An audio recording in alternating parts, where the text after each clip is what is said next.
Baik, Alhamdulillah, Saudara Ustaz. Assalamualaikum Ustaz. Waalaikumsalam warahmatullahi wabarakatuh. Apa kabar Ustaz? Sehat Ustaz? Alhamdulillah sehat. Baik, izin dimulai Ustaz. Ya, Baik, Bismillahirrahmanirrahim. Assalamualaikum warahmatullahi wabarakatuh. Alhamdulillahirrabbilalamin. Wa sallallahu wassalam ala nabina Muhammadin wa ala alihi wa sahbihi ajmain. Allahumma inni as'aluka ilman nafi'ah wa rizqan thayyiban wa amalan mutaqabbala. Amma ba'd. Bapak, Ibu, saudara-saudari yang dirahmati Allah, selamat bergabung kembali di kajian fikih muamalah kita malam ini yang mengangkat tema cara halal jual beli emas secara online. Kajian yang insya Allah akan diisi rutin setiap 2 pekan sekali oleh Ustadz kita, Ustadz Irfan Doni Tarmizi Hafizullah, diselenggarakan oleh Lari Bahkan Salting dan Amna Property. Bapak, Ibu, saudara-saudari yang Allah muliakan, bicara soal emas bukan hanya bicara tentang fungsinya sebagai alat tukar, alat pembayaran, dan perhiasan. Kini emas makin marak dijadikan sebagai salah satu instrumen investasi menarik. Berdasarkan hasil survei Jakpad terhadap 1.207 responden di seluruh provinsi Indonesia pada Februari 2021, belum lama, diperoleh hasil bahwa 46% responden di Indonesia memiliki investasi emas. Persentase tersebut merupakan yang tertinggi dibandingkan jenis investasi lainnya. Tingkat selanjutnya secara berurutan ditempati oleh investasi di reksadana sebesar 32%, lalu deposito di bank 30%, saham sebesar 22%, properti 18%, valuta asing 10%, serta obligasi dan sukuk ya 5-7%, adapun 29% responden lainnya tidak berinvestasi. Tingginya minat investasi pada emas pun kelihatannya makin didukung dengan diperkenalkannya jual beli secara online. Namun, bagaimana batasan-batasan syariat terkait jual beli emas secara online? Apa saja yang boleh dan tidak boleh dilakukan atas hal tersebut? Tanpa menunda waktu lagi, mari kita mulai kajian malam ini dengan mengucap Bismillahirrahmanirrahim. Tafadhol kepada Ustadz Irfan Doni untuk menyampaikan pemaparan Ustadz. Barakallahu fikum jami'an. Tafadhol Ustadz. ya. Bismillahirrahmanirrahim. Assalamualaikum warahmatullahi wabarakatuh. Waalaikumsalam. Alhamdulillah wassalatu wassalamu ala Rasulillah wa ala alihi wa sahbihi wa man walah wa ba'd. Tema kita yaitu solusi halal dalam jual beli emas. Emas ini sudah ada di masa Rasulullah Sallallahu Alaihi Wasallam, sebagaimana juga emas ini ada di masa kita sekarang ini. Maka kita melihat bahwa emas di masa Nabi juga ada dalam bentuk barang atau perhiasan bagi wanita, dan juga ada emas itu sebagai alat tukar, yaitu berupa dinar. Kemudian juga ada dirham dari perak. Maka hukumnya pasti ada penjelasannya di dalam Islam. Karena tadi dijelaskan bahwa emas ini sesuatu yang umum digunakan oleh manusia. Maka kita perlu mengetahui hukum Islam berkaitan dengan emas ini dan bagaimana cara membelinya atau tukar menukarnya. Di dalam hadis yang diriwayatkan oleh sahabat Ubadah bin Samit, yang mana hadis ini dikeluarkan oleh Imam Muslim, Rasulullah Shallallahu Alaihi Wasallam bersabda, yang artinya emas dengan emas apabila ditukar, kemudian perak ditukar dengan perak, kemudian syair, bur dengan bur. Gandum itu ada 2, gandum yang panjang dan ada gandum yang pendek. Dalam bahasa Arab dinamakan dengan bur dan syair. Gandum yang panjang ditukar dengan gandum panjang, kemudian gandum yang pendek ditukar dengan gandum yang pendek. Kemudian kurma apabila ditukar dengan kurma, garam dengan garam, maka Nabi mensyaratkan kadarnya harus sama, yaitu beratnya harus sama. Kemudian Nabi juga mensyaratkan harus yadan biyadin.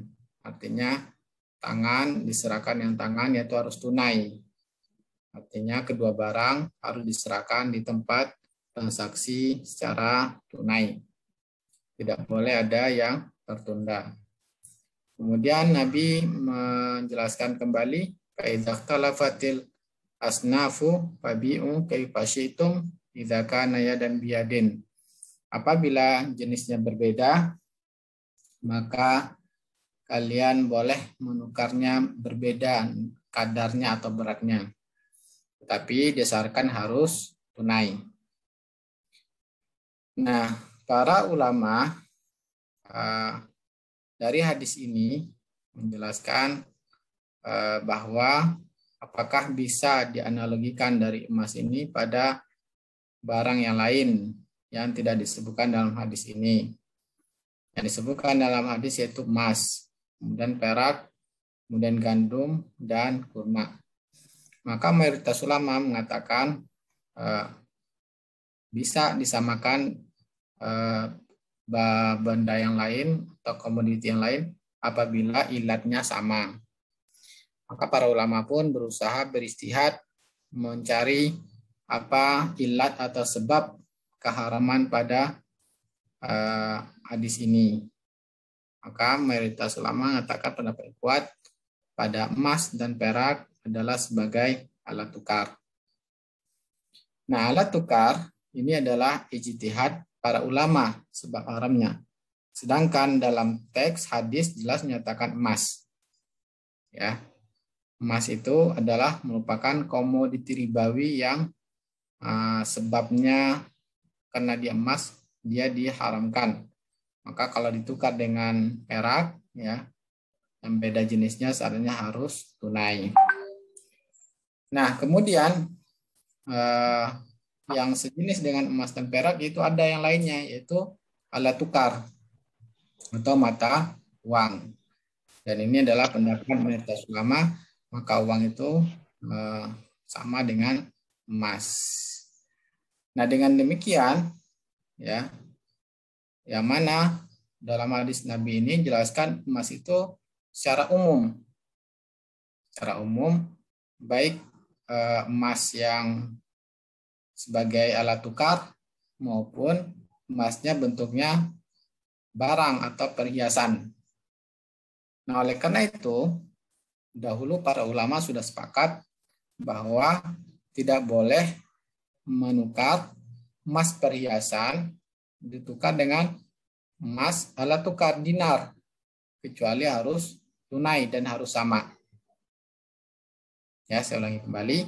Dahulu para ulama sudah sepakat bahwa haram hukumnya menukar emas perhiasan, barang yang dipakai, dengan emas bentuknya alat tukar, yaitu dinar.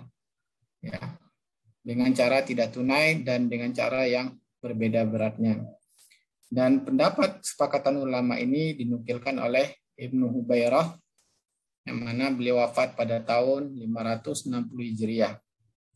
Beliau mengatakan umat Islam telah sepakat bahwa tidak boleh menukar emas dengan emas atau perak dengan perak, baik yang masih berbentuk bahan baku, yaitu berbentuk mata uang, ataupun berbentuk perhiasan dengan cara tidak tunai dan tidak sama beratnya. Ini merupakan riba nasiah dan riba fadl. Nah, ini yang sudah kesepakatan para ulama.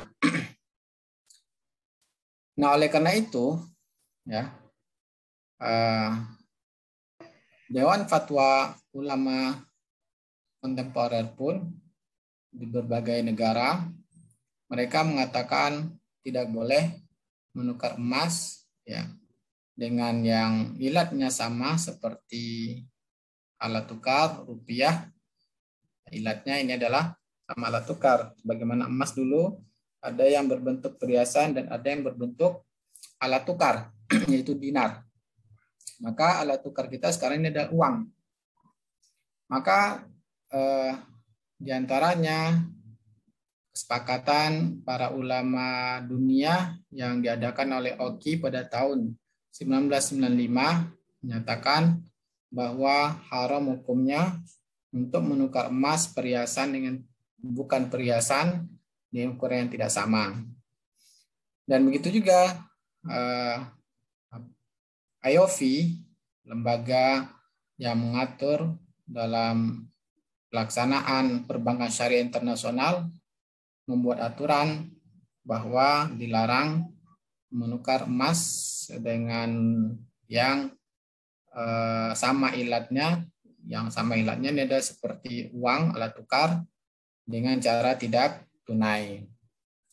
Nah, inilah kesepakatan yang telah disepakati oleh para ulama. Maka dalam hadis ini dan penjelasan para ulama, kesepakatan para ulama menjelaskan bahwa emas apabila ditukar dengan yang sama dengan emas, yaitu yang sama tadi kita sudah katakan, yaitu seperti alat tukar. Karena emas itu di masa Nabi ada yang berbentuk perhiasan dan ada yang bentuknya alat tukar. Dan tadi kita sudah jelaskan bahwa para ulama sepakat haram hukumnya menukar emas perhiasan dengan emas bentuknya alat tukar dengan cara tidak tunai. Maka oleh karena itu di masa kita sekarang ini pun mayoritas ulama mengatakan haram hukumnya membeli emas baik itu yang bentuknya perhiasan atau barang maupun bentuknya yang masih murni seperti logam mulia yang bukan barang, yang biasanya orang-orang investasi dengan logam mulia murni ini. Dengan uang, yang mana uang ini adalah tukar, tadi komoditinya sama, ilatnya sama dengan emas sebagai alat tukar, dengan cara tidak tunai. Nah, ini adalah pendapat yang setelah disepakati oleh para ulama. Nah, dan ternyata ya secara kenyataan memang ada pendapat yang lain. Di antaranya pendapat Syekhul Islam Taimiyah dan yang diikuti oleh muridnya Ibnu Qayyim Jauziyah yang membolehkan menukar emas yang bentuknya sudah barang atau perhiasan dengan alat tukar dengan cara tidak tunai. Tapi pendapat ini menyelisih ijma para ulama, sehingga para ulama tidak menganggap pendapat Ibnu Taimiyah ini, pendapatnya sangat lemah. Ya, kenapa lemahnya? Karena bertentangan dengan hadis Nabi, yang mana hadis Nabi tadi menjelaskan bahwa emas ditukar dengan emas. Maka dalam hadis Nabi ini menjelaskan seluruh bentuk emas, ya, baik itu yang perhiasan maupun tidak perhiasan, maka tidak boleh ditukar dengan tidak tunai, harus tunai dan harus sama. Nah, apabila berbeda jenisnya, contohnya emas dengan rupiah, ya, ini beda jenisnya, tetapi masih sama ilatnya, yaitu sama-sama alat tukar, maka disyaratkan harus tunai. Nah, inilah ketentuan Islam dalam jual beli emas yang pendapat yang kuat, dan pendapat dari yang selain ini pendapatnya lemah, ya, karena bertentangan dengan ijma para ulama yang sudah kita sebutkan tadi. Ya, juga Ibnu Juzai mengatakan, yang mana beliau wafat tahun 741 Hijriah, menukilkan bahwa ulama dahulu telah sepakat. Beliau mengatakan para ulama sepakat bahwa haram hukumnya menukar emas dengan perak atau emas dengan emas atau perak dengan perak, baik berbentuk bahan baku ataupun telah diubah menjadi perhiasan dengan cara tidak tunai. Nah, akan tetapi serah terima kedua barang ini wajib dilakukan tunai. Nah, inilah dalil serta kesepakatan para ulama bahwa emas apabila ditukar dengan alat tukar berupa uang yang di masa kita sekarang ini disyaratkan harus tunai. Nah, bagaimana solusinya dalam jual beli online? Nah, kalau kita perhatikan dalam jual beli ada yang offline, ada yang online. Apabila offline, maka ya tentu disyaratkan harus kedua alat tukar emas dan uangnya harus tunai di tempat transaksi. Nah, sedangkan online sudah jelas bahwa tidak bisa menyerahkan kedua alat tukar ini secara tunai. Ya, hanya salah satu yang bisa dilakukan, dan biasanya ya uangnya biasanya tunai. Sedangkan emas akan tertunda diterima oleh si pembeli. Nah, bagaimana solusinya supaya dibolehkan?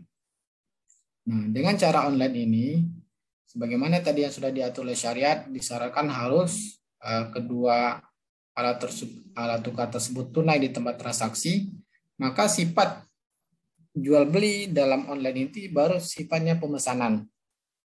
Ya, supaya dia boleh, kita memesan dengan cara online atau dengan melihat-lihat gambar, ya, yang misalkan lihat gambarnya ada yang 0,5 kalau bentuknya logam mulia atau perhiasan yang kita sukai, kita pilih-pilih.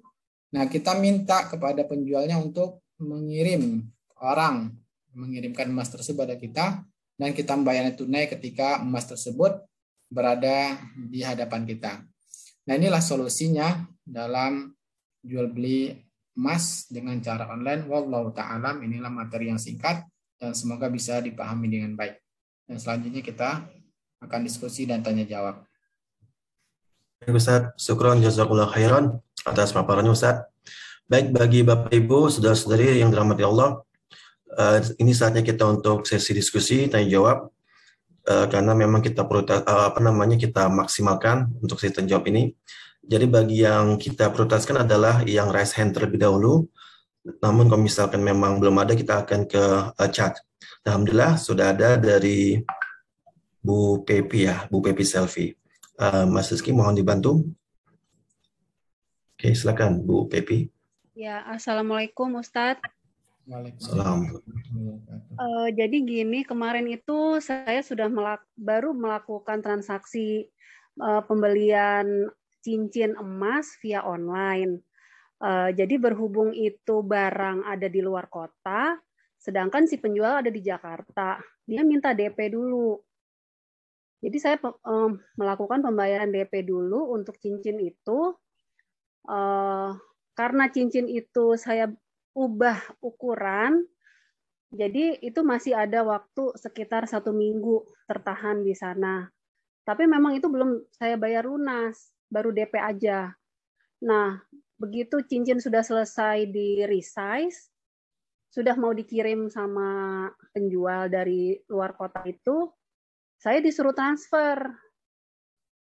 Jadi saya melakukan pelunasan sebelum barang itu sampai ke tangan saya. 2 hari kemudian baru saya terima barangnya. Itu gimana Ustadz? Baik, terima kasih Bu Pepi. Semoga Allah berkati Ibu dan merahmati Ibu. Pertanyaan yang bagus. Nah, tadi kita sudah menjelaskan bahwa dalam Islam, berdasarkan hadis Nabi tadi, bahwa seluruh emas itu, baik yang bentuknya perhiasan maupun masih murni, dan yang ditukar dengan alat tukar, ya. Dan alat tukar ini berupa rupiah di tempat kita. Yang mana alat tukar ini juga merupakan komoditi yang sebabnya sama dengan emas. Ya. Tadi kita sudah jelaskan bahwa uang ini dianalogikan oleh para ulama seperti emas sebagai alat tukar. Ya. Di masa kita alat tukarnya adalah rupiah. Maka cuman jenisnya berbeda. Alat tukar kita sekarang menjadi sudah uang, bukan emas lagi. Maka oleh karena itu disarankan harus tunai. Maka dengan cara pembelian DP ini tidak tunai, berarti sebagian pembayaran masih tertunda dan juga emasnya ternyata belum diterima, maka kedua barang tertunda. Ini bahkan lebih tidak dibolehkan lagi. Ya. Tapi itu emasnya nggak murni Ustadz, jadi ada campuran berliannya. Nah baik. Berapa persentase emas pada perhiasan tersebut, Ibu? Lebih mayoritas apa minoritas? Emasnya minoritas. Oh, minoritas. Berapa persen emasnya, Ibu? Mungkin sekitar 40%. Ya, baik. Nah, ini dalam kaidah syariat, tadi Ibu tidak menjelaskan ya. Dalam kaidah syariat ada istilah pengikut dan yang diikuti. Ya, maka yang diperbolehkan di sini adalah perhiasan 40%-nya emas dan 60%-nya bentuknya selain dari emas. Berarti yang pengikut di sini adalah emas, yang diikuti yang bukan emas.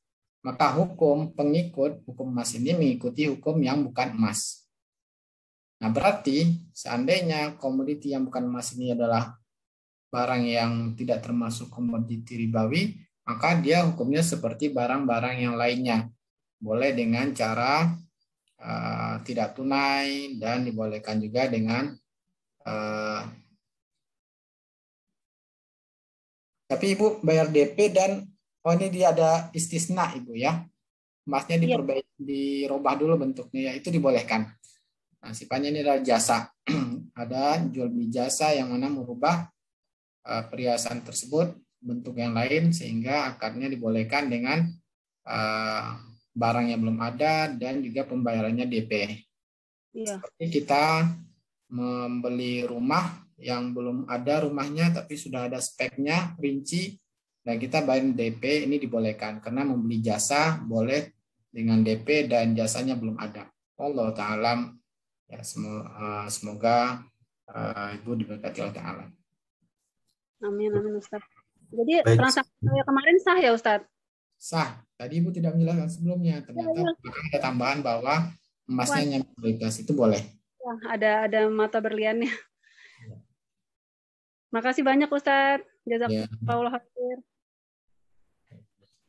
Baik Ustaz, berarti kalau misalkan kasusnya berbeda, emasnya lebih dominan mayoritas, hukumnya jadi tidak boleh Ustaz ya? Ya, kalau emasnya lebih dominan maka tidak boleh. Baik, ya supaya tidak salah paham Ustaz bagi yang mendengarkan. Ya. Baik, syukuran jazakallahu khairan Ustaz atas jawaban antum. Baik, kita lanjutkan ke Bu Sri Wahyuningsi dari Semarang, Masya Allah. Silakan Bu Sri, Mas Sri mohon dibantu.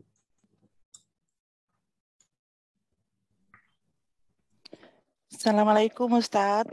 Waalaikumsalam warahmatullahi wabarakatuh. Izin bertanya Ustadz, terkait dengan apa yang tadi sampaikan Ustadz bahwa jual beli emas ditukar dengan uang harus tunai ya. Terkait dengan ini Ustadz, apabila ada pembeli, saya penjual LM Ustadz, apabila ada pembeli dari luar kota, ini kan saya biasanya minta yang bersangkutan transfer dulu sejumlah uang dari gramasi yang dia beli, tetapi belum ada akad jual beli Ustadz. Jadi saya katakan titip uang dulu, transfer, karena kalau nanti bayarnya Mas saya kirim dulu kan ada risiko di saya ya Ustadz. Jadi saya minta pembeli itu mentransfer dulu sejumlah uang dengan akad titip uang untuk beli emas gitu Ustadz. Kemudian emas itu saya kirim dan jika sudah sampai di tangan yang bersangkutan, kemudian saya telepon. Saya mengatakan bahwa saya sudah terima uangnya dan emas sudah di tangan Anda. Jadi insya Allah jual beli sudah ada akad di situ dan sah, kwitansi juga sudah saya serahkan. Itu yang pertama. Pertanyaan saya, apakah itu termasuk penundaan atau tidak Ustadz?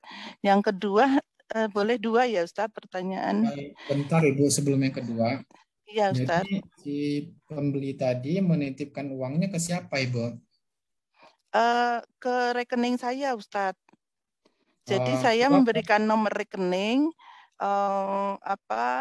jumlahnya misalnya 1 juta gitu Ustadz, harganya 1 gram misalnya. Nah kemudian waktu transfer saya mengatakan ini belum akad ya, jadi titip uang dulu karena emas belum diterima gitu Ustadz. Nah, kemudian emas itu 1 gram itu saya kirim, setelah diterima baru saya telepon, saya mengikrarkan akad itu Ustadz, bahwa uang sudah titipan yang kemarin itu sebagai pembayaran dan emasnya sudah diterima, di situ akadnya. Begitu Ustadz. apakah ini diperbolehkan?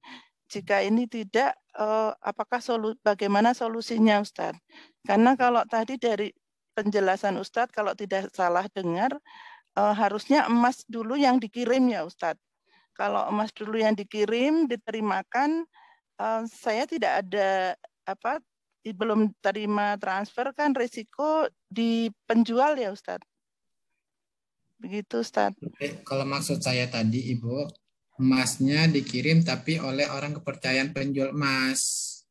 Misalkan Ibu penjual emas, Ibu mengutus pegawai Ibu untuk mengirim emas tersebut ke pembeli. Nah, pegawai Ibu itu yang melakukan transaksi dengan pembeli.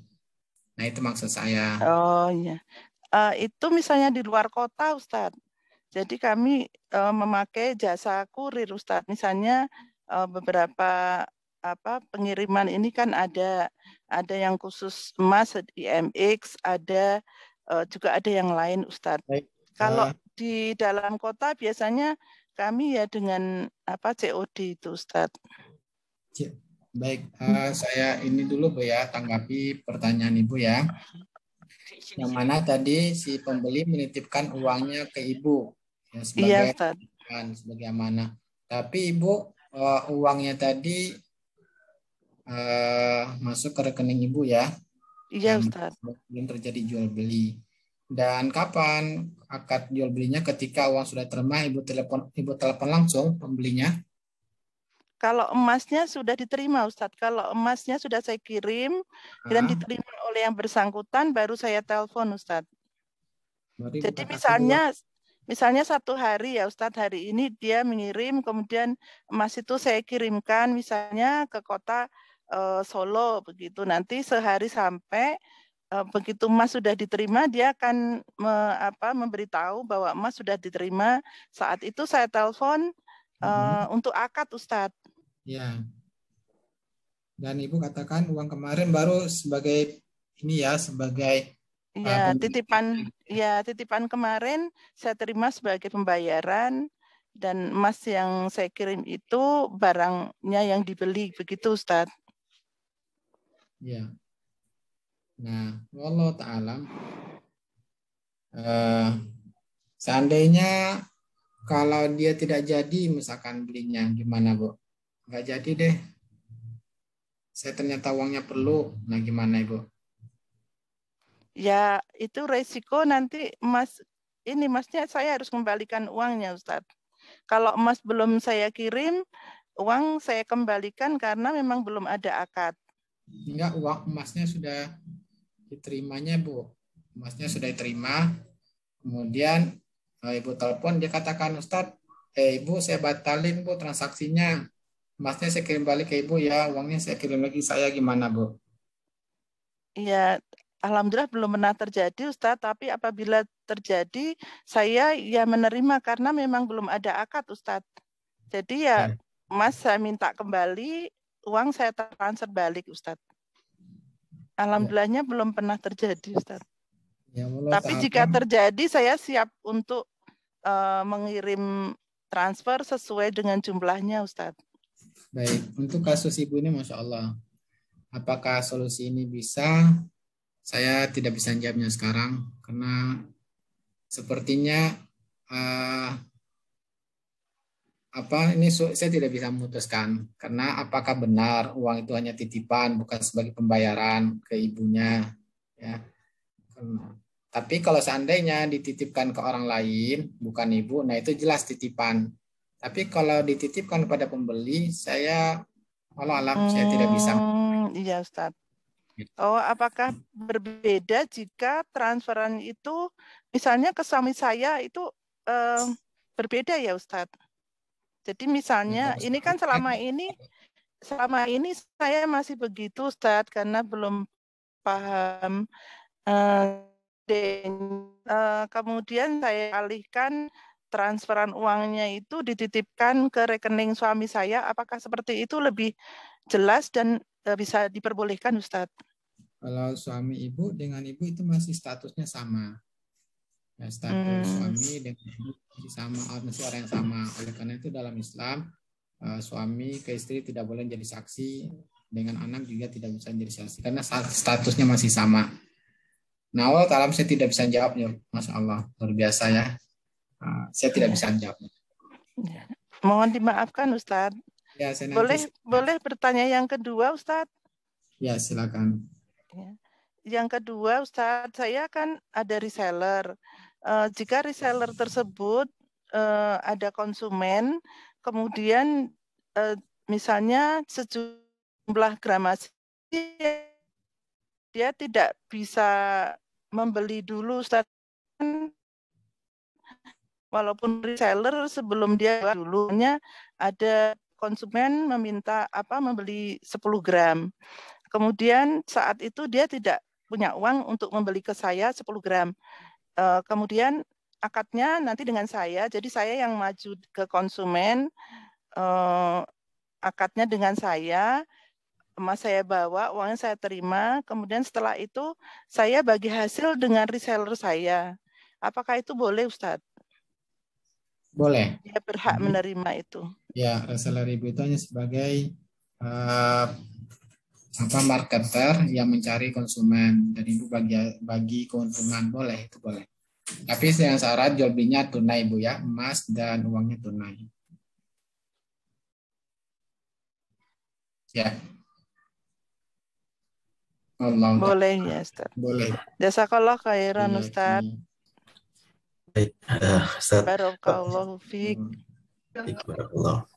Baik Ustaz, juga tadi yang pertanyaan pertama dari Ibu Sri tadi Ustaz, kalau misalkan ternyata ketika pengiriman itu hilang, itu tanggung jawab masih di penjual juga Ustaz ya, pengiriman.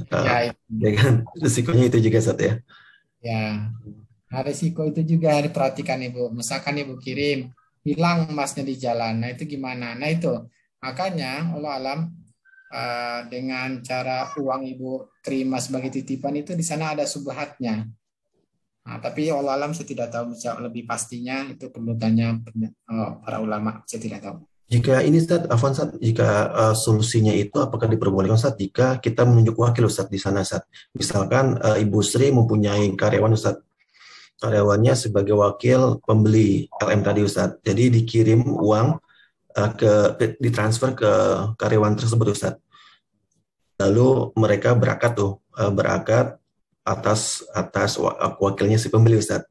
Nah setelah berangkat baru dikirim dari wakilnya ke Bu Sri. Jadi kalau misalkan kehilangan, Bu Sri kan tidak perlu tanggung jawab gitu. Jadi tanggung jawab si pembelinya. Itu bagaimana Ustaz kalau menunjuk wakilnya karyawannya Bu Sri misalkan? Yang jual beli Bu Sri dengan karyawannya ya? Iya karyawannya betul. Karyawannya wakilnya si pembeli. Ya itu bisa juga menjadi solusi ya. Kalau memang transaksinya di antara karyawan tadi sebagai wakil pembeli dengan Ibu Sri sebagai penjual. Nah itu salah satu solusi yang dibolehkan Allah Ta'ala. Baik, Ahwan Ustadz, kalau mohon maaf ini tadi seperti itu dibolehkan ya? Dibolehkan ya Ustadz, misalnya pembelinya menunjuk wakil salah satu karyawan saya, misalnya dia admin ya Ustadz. Misalnya pembelinya si Fulana di kota Solo, kemudian saya minta dia menunjuk wakil ke admin saya untuk membeli emas ke saya, itu boleh Ustadz sebagai solusi. Tapi transaksinya antara admin dengan ibu ya, jangan admin itu sebagai penjual dan dia juga sebagai pembeli. Mohon diulang Ustadz. Maka akan terjadi perbedaan para ulama dan mazhab Syafi'i mengatakan tidak boleh seandainya admin itu adalah wakil dari ibu sebagai penjual emas dan dia juga sebagai wakil dari pembeli. Berarti dia satu orang tapi menjadi dua orang. Mau bertindak sebagai dua orang, sebagai penjual dan sebagai pembeli. Kira-kira bisa dipahami Ibu? Nah, belum Ustaz. Mohon maaf. Jadi dia mewakili dia kan mewakili pembeli Ustaz untuk membeli di emas saya. Kemudian emas itu saya kirim ke dia. Berarti dia kan hanya mewakili pembeli Ustaz.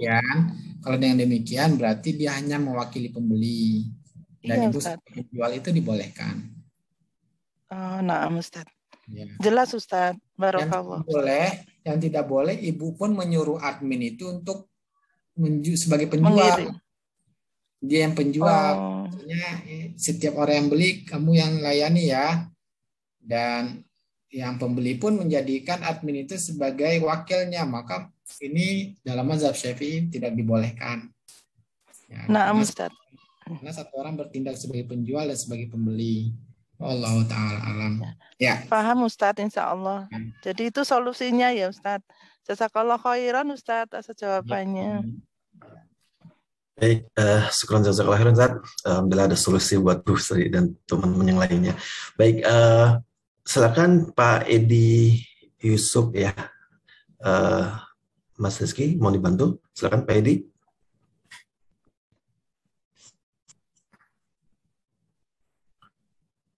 Silakan Pak Edi. Ya. Assalamualaikum warahmatullahi wabarakatuh. Waalaikumsalam warahmatullahi wabarakatuh. Semoga Ustadz, Pak Ilham dan tim selalu diberikan rahmat dan keberkahan oleh Allah Subhanahu wa taala. Amin. Ustadz, mohon pencerahannya terkait dengan praktek jual beli di Antam yang saya alami. Apakah masih memenuhi pengertian tunai seperti yang Ustadz tadi sampaikan dengan proses seperti berikut Ustadz. Yang pertama, saya sebagai pembeli datang langsung ke Antam, ketemu customer service, pesan emas dengan jumlah gram tertentu, katakanlah 100 gram. Kemudian customer service memberikan jumlah harga yang harus dibayar plus pajak-pajaknya. Ya. Setelah itu saya akan bayar melalui transfer bank, di mana banknya itu satu gedung tapi berbeda ruangan. Setelah saya transfer balik lagi ke customer service, baru ke customer service menunjukkan bahwa bukti saya telah membayar, baru emasnya itu diberikan. Nah, pertanyaan saya, apakah kurang lebih untuk proses pembayarannya 30 menit sampai dengan 1 jam untuk proses pembayaran di banknya. Nah, pertanyaan saya, apakah jual beli yang saya lakukan memenuhi pengertian tunai, di mana saya bayar dulu walaupun 30 menit atau 1 jam, kemudian emasnya baru diserahkan belakangan. Kalau itu tidak memenuhi asas tunai, mohon Ustadz bisa memberikan bagaimana solusinya. Terima kasih. Jazakallahu khairan, barakallahu fiik. Assalamualaikum warahmatullahi wabarakatuh. Waalaikumsalam warahmatullahi wabarakatuh. Terima kasih Bapak. Sedikit pertanyaan, ketika Bapak melakukan transaksi dan disuruh transfer, apakah setelah Bapak ada orang lain lagi yang bertransaksi? Ada Ustadz. Ada. Jadi begitu Bapak disuruh silakan transfer, kemudian melayani orang lain lagi, ya? Betul, melayani orang lain lagi. Dan Bapak transfernya keluar dari ruangan tempat Bapak transaksi yang disuruh transfer tadi? Betul. Saya keluar dari ruangan, tapi di dalam satu gedung beda ruangan gitu, Ustaz. Ya, kalau alam berarti Bapak sudah dilangkaui dengan transaksi berikutnya. Ya, berarti sudah transaksi dan Bapak berarti sudah beda majelis. Sudah beda majelis, Bapak ngirim uang tersebut, majelisnya sudah berbeda. Dan ketika Bapak datang lagi, berarti itu majelisnya sudah berbeda dengan waktu transfer. Karena orangnya sudah melakukan transaksi lain dengan selain Bapak. Ya. Maka yang lebih kuat lagi, yang membedakan bukan tunai, yaitu dengan bedanya ruangan. Karena majelis itu artinya dalam ruangan yang sama, bukan dalam gedung yang sama. Kalau dalam gedung yang sama, misalkan ada gedungnya lantai 1 dan lantai 10 sampai 15 misalkan. Nah, tentu antara lantai 1, 2 dan 3 itu kan sudah berbeda majelis itu, bukan satu majelis lagi. Nah, dengan demikian yang namanya majelis itu adalah tempat kita transaksi. Misalkan ruangannya, ya tempat kita transaksi tersebut. Semoga bisa dipahami. Nah, transfer berbeda dengan waktu ngambil emasnya. Maka ini menjadikan tidak tunai. Nah, bagaimana supaya menjadi tunai? Ya, berarti Bapak solusinya transfer dengan cara m-banking atau ya mobil banking di tempat Bapak transaksi dengan waktu disuruh transfer tersebut. Nah, itu solusinya. Ustaz, mohon ya. Ini Qadarullah itu jumlah yang saya transfer melebihi batas limit dari pembayaran lewat ATM ataupun mobil banking gitu. Kebetulan emas yang saya beli jumlahnya cukup besar lah. Oh, bentar. Dan ini perlu untuk batas yang baik, berarti kalau batasnya kecil itu bisa langsung Pak, harus tunai Pak ya? Iya, betul. Insya Allah nggak ada masalah. Kalau jumlahnya kecil 100 gram masih bisa lah. Yang sudah besar, ya baik. Walau saya pernah mendengar langsung penjelasan dari orang antamnya. Ya. Tadi kalau saya tidak salah, jadi waktu Bapak transfer itu mungkin kalau ada yang orang antam atau yang mendengar bisa perbaiki kalau saya salah. Nah, kalau saya tidak salah mendengar dari orang antam sendiri, jadi ketika kita transfer itu belum terjadi transaksi. Mereka katakan demikian. Belum terjadi transaksi. Jadi kapan terjadi transaksi? Waktu kita berada depan emas itu baru dilakukan transaksi. Tapi Allah itu penjelasan mereka. Transaksinya kapan? Ketika jadi uang itu tertunda. Tertunda dan tunainya. Jadi mereka mengerti itu. Mereka sudah menerapkan Allah Ta'ala ada. Nah, tahapannya jadi mereka jadikan uang ketika transfer itu belum mereka anggap sebagai transaksi, tapi transaksinya begitu kita berada di depan emas baru mereka jadikan transaksi. Nah, wallahu ta'ala kalau memang demikian maka menjadi boleh. Baik. Terima kasih Ustadz. Jazakumullahu khairan. Terima kasih Pak Ilham. Assalamualaikum warahmatullahi wabarakatuh. Waalaikumsalam. Jazakallahu khairan Ustadz atas jawabannya Ustadz. Baik, kita lanjutkan dengan Pak Adityo. Silakan Pak Adityo. Baik, terima kasih. Assalamualaikum Ustadz. Waalaikumsalam warahmatullahi wabarakatuh. Terima kasih Ustadz atas kesempatannya. Jadi gini Ustadz, saya kebetulan jadi reseller penjualan emas logam mulia Ustadz. Saya itu membeli dari distributor. Dan distributor itu membeli dari dealer, istilahnya seperti itu. Nah, suatu saat saya butuh untuk membeli emas 10 keping masing-masing 1 gram gitu Ustadz. Saya secara rules dari perusahaan itu saya harus membeli dari distributor Ustadz. Tapi distributor sepertinya tidak memiliki barangnya Ustadz. Jadi infonya beliau ialah dia akan mengambil dulu dari dealer gitu. Karena nggak ada barangnya, jadi dia minta dulu dari dealer. Kemudian saya diminta untuk mentransfer dulu ke distributor sejumlah uangnya. Nanti dia baru pesan lagi ke dealer. Jadi saya sudah transfer dulu. Barangnya saya menunggu sampai si distributor ngambil dari dealer. Nah, apakah itu diperbolehkan Ustadz? Infonya sih distributor itu dibilang seperti sebagai wakil dari dealer gitu Ustadz. Jadi dia sebagai wakilnya, sebagai penjual gitu Ustadz. Tapi saya transfer ke distributor dulu. Itu apakah boleh Ustadz?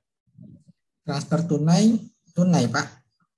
Via transfer Ustadz. Tapi tunai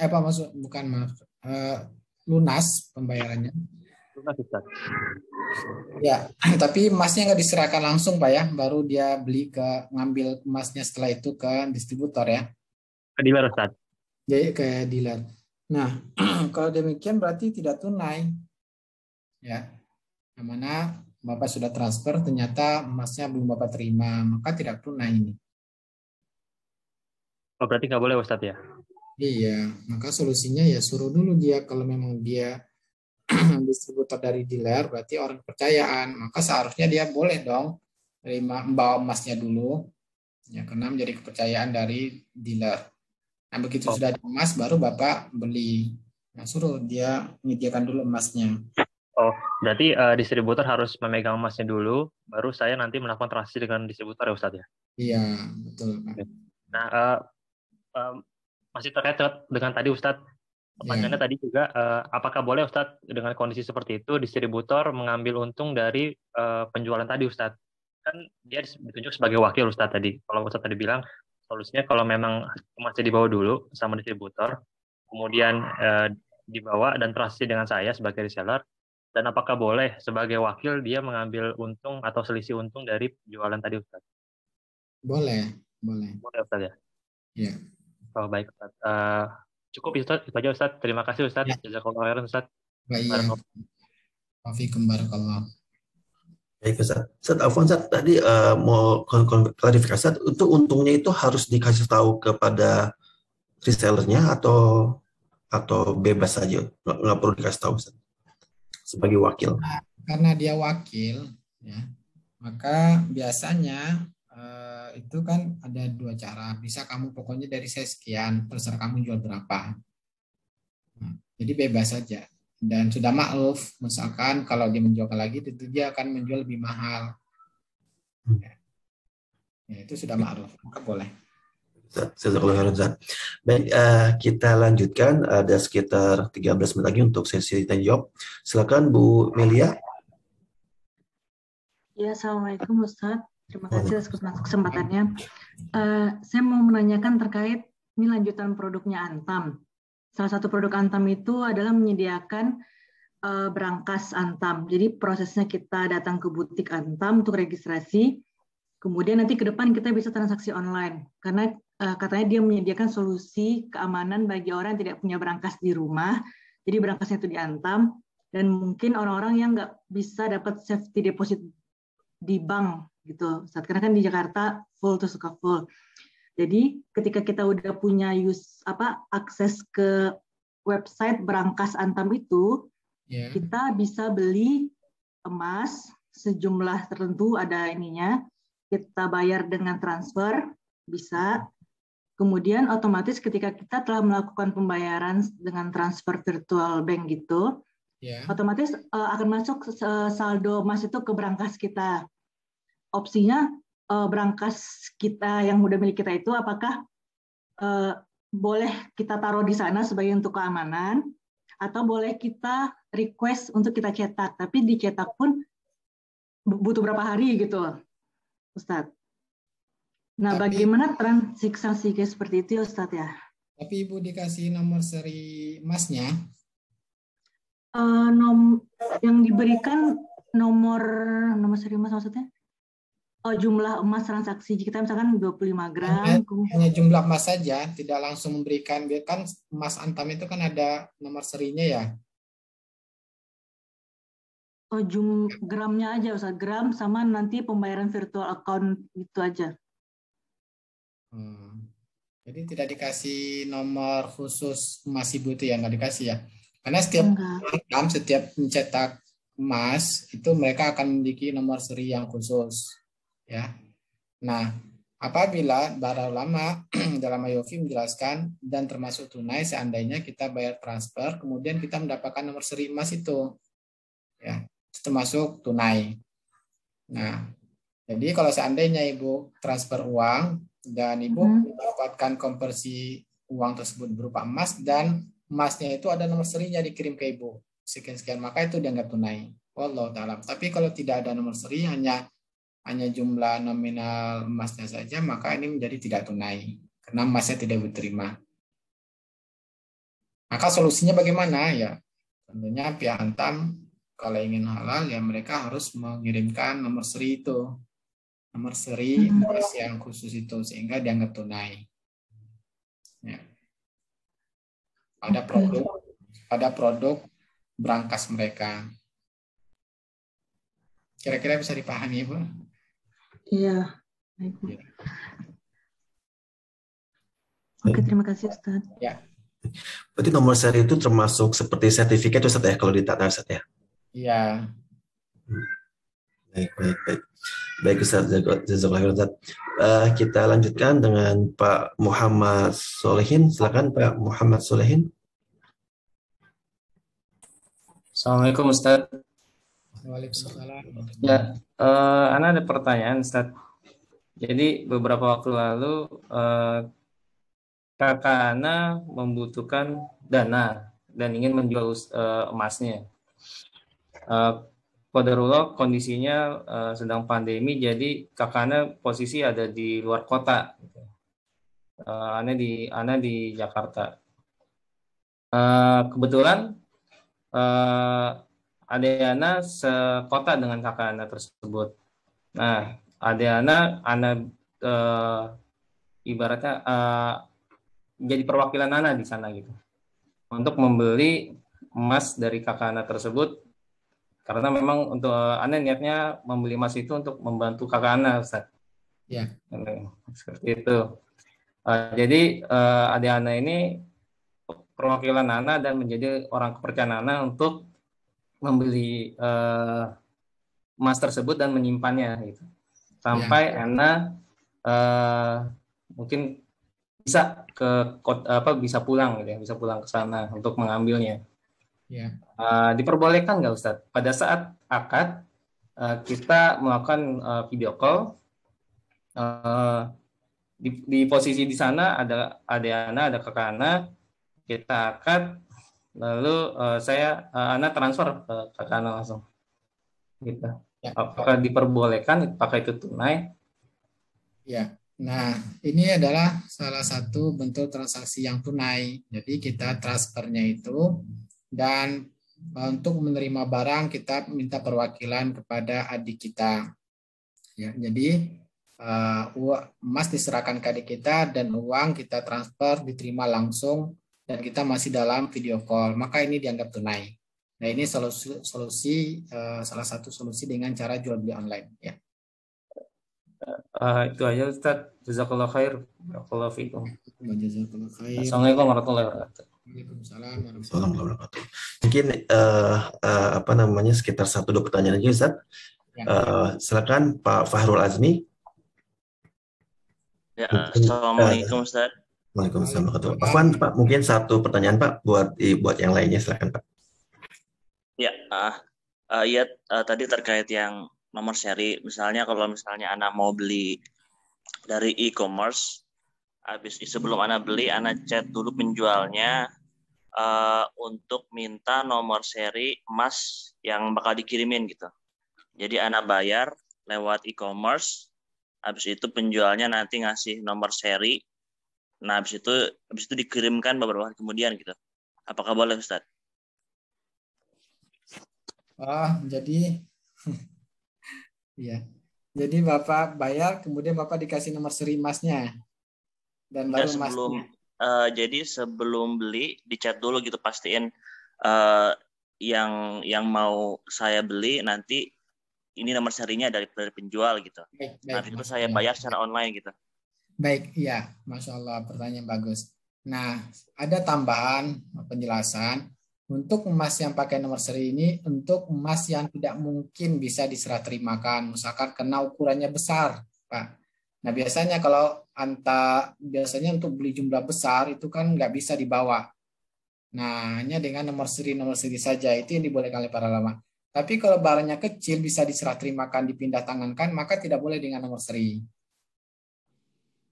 Oh, kalau yang emas hitam yang 1 gram. Ya, itu tambahan untuk pertanyaan tadi. Masya Allah, jazakallah khair Pak Fakhrul Azmi, melengkapi penjelasan yang sebelumnya tadi. Ya. Ya berarti kalau sedikit jumlahnya itu nggak boleh Ustaz ya? Ya, karena serah terima itu ada yang bisa dengan tangan, ada yang tidak bisa dengan tangan. Yang tidak bisa dengan tangan itu baru bisa dengan nomor seri. Ya, misalkan rumah itu kan tidak bisa diserah terimakan, rumah itu dipindahkan, tapi dengan cara sertifikat. Nah, emas juga begitu, ada yang kecil, ada yang besar. Nah, yang kalau besar itu tidak mungkin untuk dipindahkan, maka bisa dengan cara nomor seri itu yang dipindah-pindahkan sertifikatnya itu. Itu yang sah iya. kita terima ketika kita bayar dan kita dapat nomor seri sertifikatnya itu, Pak. Nah, itu iya. penjelasan tadi, Mas Allah. Iya. Berarti solusinya di COD aja nggak apa Ustaz ya? Nah, COD dengan cara yaitu perwakilan. Iya, beli e-commerce nanti bayarnya lewat kurir gitu Ustaz ya? Lewat apa, Pak? Lewat kurir. Oh, tidak bisa COD dengan kurir. Kurir bukan sebagai wakil, maka ya, tidak bisa ditunjuk sebagai wakil. Karena kurir hanya sebagai wakil mengantar, tidak untuk melakukan transaksi. Mereka tidak mau bertanggung jawab. Ya. Oh, soalnya gitu Ustaz. Oke. Ya. Berarti nggak ada solusi buat di e-commerce itu beli emas, nggak ada solusi Ustaz ya? Wallahu ta'ala. Ya. Baik Ustaz, jazakallahu khairan. Ustaz, Afwan Ustaz, boleh satu pertanyaan Ustaz? Ya silakan Bu Dian, satu pertanyaan terakhir. Silakan Bu Dian Wijayanto. Halo Bu Dian. Mas Rizky, tolong.